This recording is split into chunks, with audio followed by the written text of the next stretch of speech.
Welcome everyone to the premium clothing store where we have over 5,000 clothing pieces on one store and shoes and other items. This is our garage, it's just packed. So I just want to take you on a tour of who we are. We're the premium clothing store on eBay. We have two stores, one with 5,000 items and one with getting to be 1,000 items. So this is how we store it all. As you can see, we went to the larger racking system. Because we built this garage originally for kayaks. We had a kayak store. So that's why we built the height on the store instead of the width.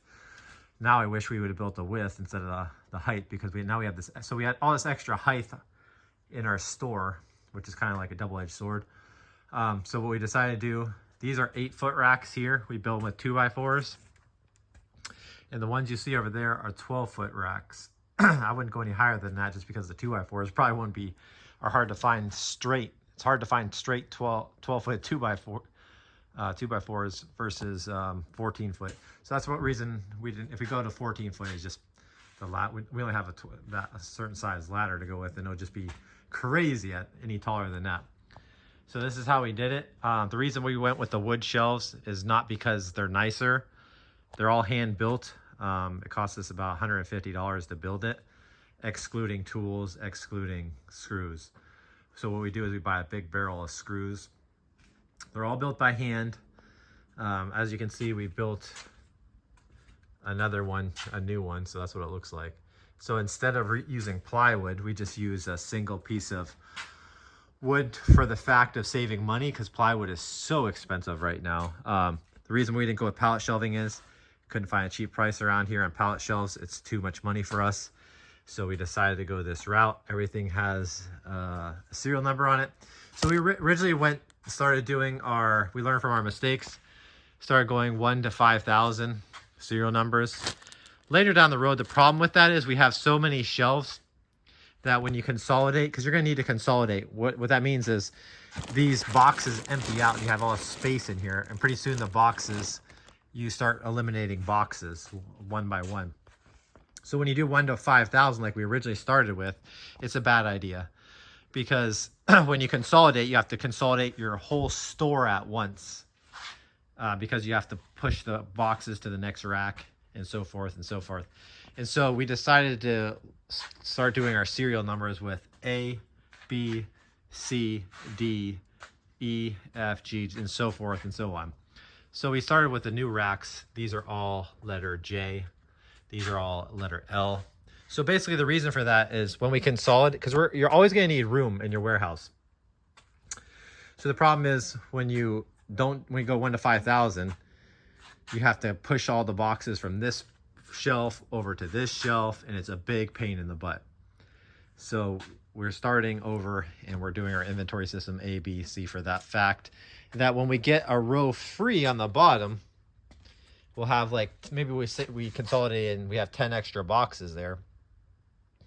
And then what ends up happening is we'll have that extra room on shelf A, B, C, whatever it is. And then we can utilize that space right away. Instead of having to consolidate the whole store at once, then we have to consolidate one shelving at a time. So over time, we learned that this is effective for our store. Maybe you have a ton of workers. I'm by myself right now, and my wife is going to start with me hopefully next year. So I built this in 2 years. It took me to build all this. Thrifting in various places we're buying clothing from. I don't want to give away all my secrets, but we did this all in 2 years. So we learned from our mistakes on inventory processes, and we're still growing, we're still learning.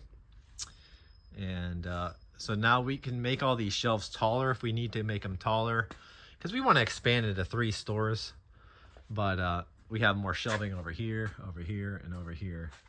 And so we're still building shelving. Eventually this one will be removed, this metal rack, because it's just not tall enough.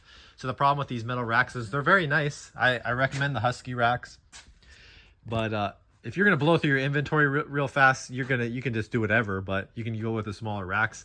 The nicer thing about the smaller racks is you don't have to get a ladder to get up there. Like we have to have a big ladder to get up there. I'm 6'2", so I can reach up from that ladder, but my wife can't. So there's downsides of building them that tall. So it's harder to get up, it's harder to consolidate. If you have a wider system, go with the 8-foot shelves. If you have a limited space, then you got to make a 12-foot shelf. So that's just the reason that we did it the way we did it. And so I'm just giving you some insight. What you can and can't do is up to you. Maybe you have 100 feet of warehouse, and then you don't need to do it. You can keep the shelves 8 foot. That's what I would recommend.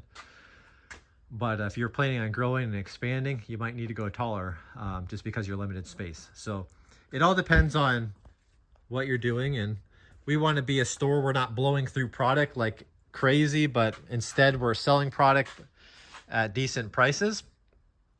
And we're not trying to blow through everything in a day. So we mark all our prices competitively, but not so low. We're not competing with everybody else.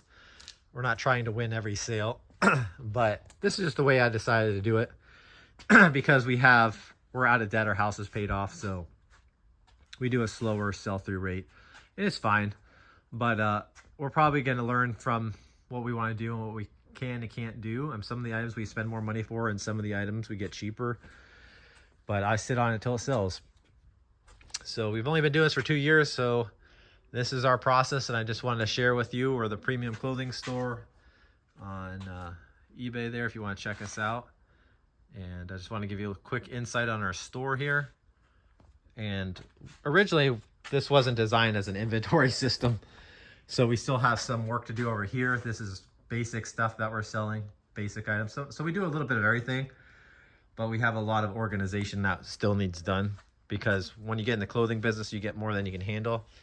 And so what we do for overstock freight is we put them in totes and then once they're processed into the plastic bags, we put a number on them, individually linked. So we'll start getting caught up on all this when my wife starts working with me. So we'll have plenty to do when she starts working with me, and maybe sometime next year or something. I don't know, whatever we decide. But so that looks like a lot of inventory backed up. So we have this all backed up, but we can do approximately 4,000 listings by doing 60 listings in a day in 4 months. So if you really think about how long it takes you to do everything, it's just how lazy are you or how motivated you are. We're moderately motivated because we have a child that's 3 years old. So I could be twice as big as we are right now, but I also like to spend time with my child, and I don't want to be a workaholic. But you can see if you stay steady, you do, like when you first start off, you're gonna do like 40 listings a day. But when you get more into it and you have a bigger store like we do now, I try to do like 15 to 30 listings a day if possible. But I do take 1 or 2 days off. But my ultimate goal would be to get down to a process of 30 listings a piece for me and my wife to do. And that's our process is going to be in the future. That'll give us 60 listings between the two of us, and then 2 days off a week. And so that will produce in a year's time maybe 9,000 listings or something like that, with 2 days off a week. So we're not trying to be workaholics, but we're trying to enjoy life a little bit and enjoy our jobs. I really enjoy this job. Thrifting is fun for me. If you don't like thrifting, if you don't like buying clothes, do not get into the clothing business. You'll get bored as heck with it. But the thrill to find is enjoyable, and we encourage sellers to start small and grow. So this is our premium clothing store, and thank you for watching. Please like and subscribe my channel. I'll probably give a few videos out here and there when I have time. Thanks for watching.